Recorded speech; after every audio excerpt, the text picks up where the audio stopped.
Alors, le modèle Y, cette place est affichée donc au salon de l'auto à Paris. Et oui, incroyable. Il y a un stand Tesla, il y a même le Cybertruck. Bon, ça c'était prévisible. Il y a Optimus qu'on voit derrière aussi. Donc les gens, même s'ils peuvent pas acheter le Cybertruck en Europe, ils peuvent le voir. Super. Bon, cette option est affichée à 2500 €, donc le modèle Y, cette place.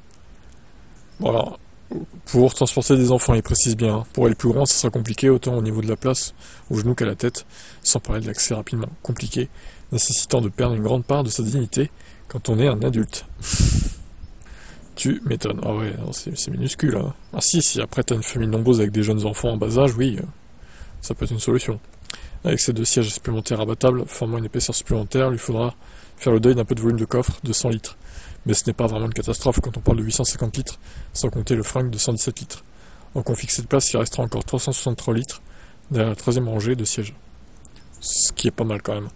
Bon, après, si vous voulez plus gros, faut un modèle X, hein, mais bon. Le modèle Y est déjà assez gros comme ça, je trouve. Le modèle Y a aussi un autre aspect civilisant, peut-être même encore plus que les deux strapontins. La banquette arrière devient en effet coulissante, ce qui serait un vrai plus. Et ce qui serait plus pratique donc, sur la version 5 places. Ah, et il manque un mot, hein. Ce qui serait un vrai plus pratique. Je sais pas si ça se dit ça quand même. Pas grave, on a compris l'idée. Pour pouvoir bénéficier de cette option, sachez qu'elle est disponible exclusivement avec la version longue range 4 roues motrices. Et pas la longue range propulsion du coup, c'est le moins à préciser. Ce qui porte le prix donc à 54 500 €. Les premiers modèles ainsi équipés seront livrés dès ce trimestre. Donc voilà ce qu'on pouvait dire de ce modèle Y cette place. Bon, l'idée est plutôt bonne, ça évite d'acheter un concurrent cette place qui serait pas Tesla du coup. Maintenant, encore une fois, voilà, c'est des petits sièges, c'est pas fait pour les adultes ou alors si pour les femmes 1m50 quoi. Parce que des hommes de 1m50 c'est un peu plus rare, on va dire.